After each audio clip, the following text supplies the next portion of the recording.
One piece of advice you might hear from veterans a lot is to use your anti-airs more, press 6p if the opponent's in the air, and that kind of thing. It might seem like some kind of throwaway advice that's easy to say, but doesn't really help you in practice, because it's kind of like they're oversimplifying something that you don't really see like why or when or what to do with it. So over the course of this video, I wanted to just demonstrate why it works, when it works, why you use anti-air, and what the properties are. Shoutouts to Altimore for the hitbox display though. You'll see that later in the video, links in the description. So yeah, let's get into it. I mean, for starters, if you look at some 6Ps that characters have, the range is like not that long.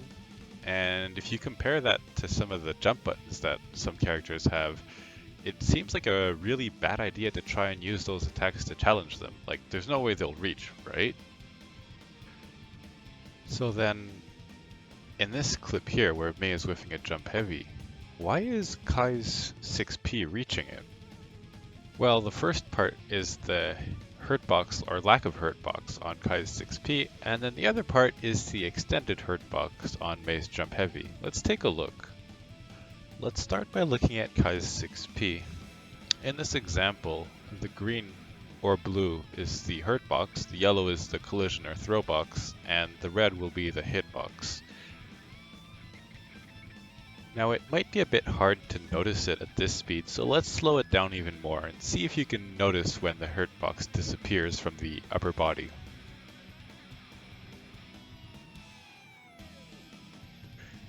Did you catch it? Well, it doesn't matter. Let's freeze the frame and take a look at what this means. Well, first of all, if you have a jumping attack, you'd have to hit quite deep in order to reach that hurt box without having your own hurt box collide with that red hitbox. Also, the hitbox on the attack looks like a bit higher than you might intuitively guess it where it would be based off that elbows animation. The hurt box does reappear during the recovery, so you have to be careful with the timing still. Now let's take a look at Mei's jump heavy, and what I want us to pay attention to is how deep it goes and where the hurt box is.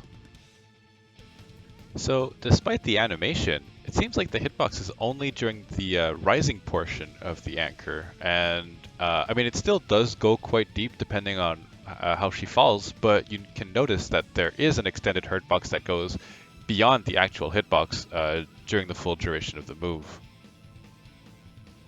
Now let's see what it looks like when these two interact. Now in the first interaction, Kai won cleanly, but in the second, it traded. Let's slow it down and see what happens in detail. In this first example, it looks like the Kai beat out the Mei's attack before it even entered its active frames, but there's still a few interesting things we can get from this example, so let's look at a few freeze frames. So first of all, I want you to notice how on the frame where Kai's 6P input appears in the input display, the hurt box on his upper body disappears. Let's take a look at it again real quick. This is the frame immediately before the 6P is in the input interpreter, and then this is the frame where the 6P appears, and as you can notice, if you look at him on the bottom left, the green around him has disappeared.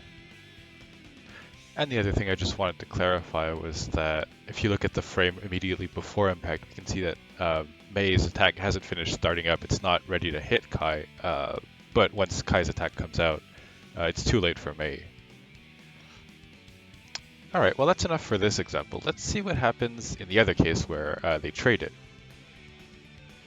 So with the information that I've explained so far, you can probably take a guess and try and think for yourself, why did that interaction trade? Alright, well let's take a look at the frame right before impact. Does this give you any more hints? And this is what it looks like when the hitboxes overlap on the frame where they collide. It's definitely a lot of information to take in, but hopefully you can decipher which parts are Mei's anchor, which parts are Kai's 6P, and you can see that they both overlap the other characters' hurt boxes, so that's definitely why there's a trade. And if you were wondering what was different between this one and the previous one, well, it's pretty clear that the Kai pressed his 6P much later in this scenario than in the first one. So the next time you think something like, wow, that beat my 6p or that traded with my 6p, maybe that'll give you a bit more information and insight as to what you could have done differently. Unfortunately, we're not done with these two moves, because in the first examples that I was showing, I was demonstrating how the range is something that you can exploit as well. So notice how Mei's jump H in this example seems to whiff completely from Kai, but somehow Kai's 6p can challenge it at that range. So the idea is you want to be able to use your 6ps to target the opponent character's hurt box that extends when they do an attack, rather than their collision box itself, which might be a bit misleading at first. So if we look at it and freeze it, you might think like, why would you ever press a button there, right? Like this is the frame right before the impact happens. There's no way these attacks are going to connect. But now if we look at the frame where the collision does happen, suddenly if we look at the Kai's hurt box on the bottom left, you can see that none of Mei's attacks are overlapping with it. So at this range, he isn't getting hit. However, his 6p is clearly visually through Mei's anchor, and because there's a hurt box there, well, that's going to hit Mei. So once again, the goal here is to target their hurt box, and while it can seem like some attacks are pretty good just to fish because they have a good range, like, you know, you just kind of throw them out and hope they work, 6ps can kind of fulfill that role, right? Where if an opponent sticks out a button, you just kind of hit it, and 6p counter hit pretty much gives you a knockdown. You can run up in melee, and then, you know, we'll see what happens from there. But Mei's Jump Heavy isn't the only normal that has extended hurt box. Actually, I think most normals in Strive, air normals, will have extended hurt boxes. There are some exceptions, but let's take a look at some of them. For example, Axel Jump S that we were looking at earlier. This one's a bit tricky because the hitbox extends before the hurt box, but there's still something we can do about it. One thing that might happen often is because the 6p is disjointed, as is that Axel Jump S, you might get a clash. But clashing isn't so bad because the axle that's falling down might not have time to cancel into another attack, while the person on the ground can maybe chain into something that reaches Axel at that range, or at least, you know, checks his options. Still, with the right timing, you can just straight up beat it. But yeah, the timing for it is pretty tight. Anyways, not all moves follow the rules. And let's look at one of these prime examples that you kind of have to be aware of if you're trying to target hurt boxes with your 6ps. As you can see, you can beat it, but it does require a bit more precision, especially at ranges where the hurt box doesn't extend as far. So let's just look at what the active frames on that move look like.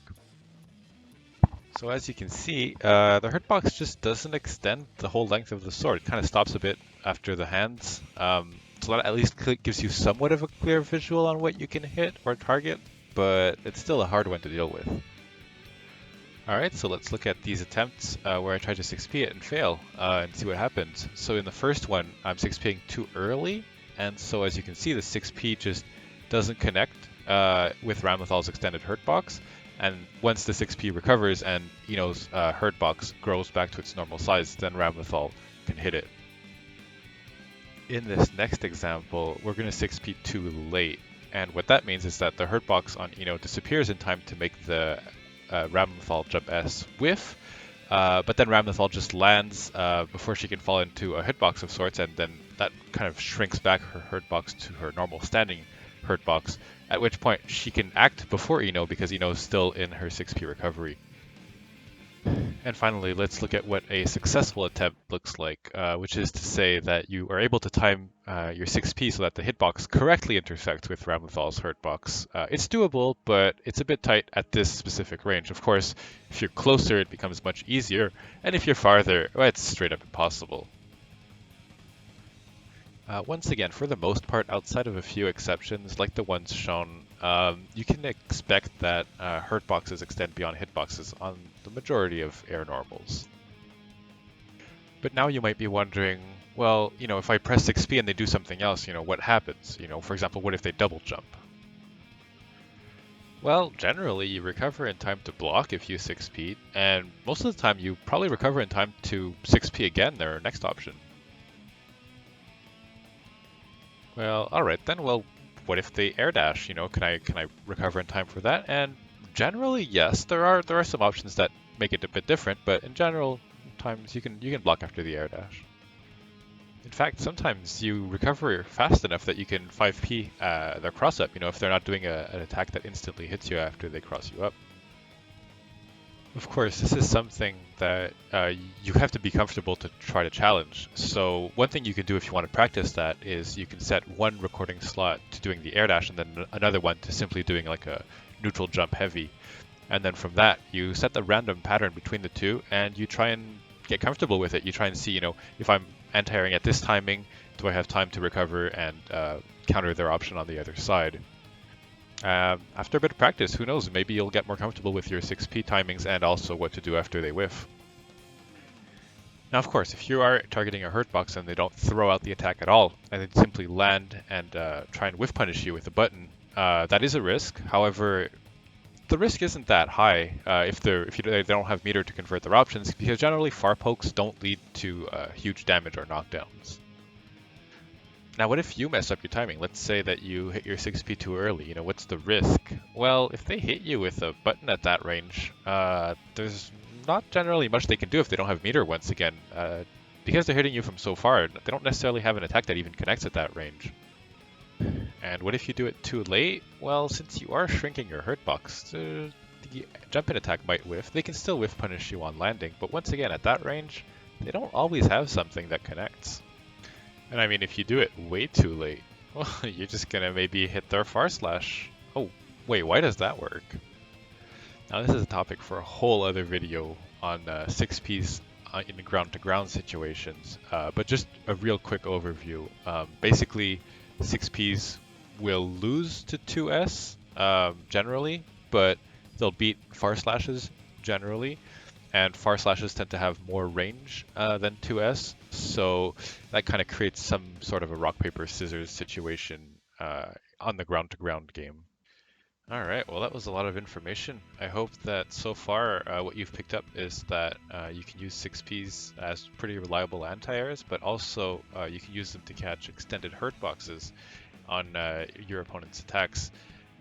The risk of using them for that is generally quite low if they don't have meter.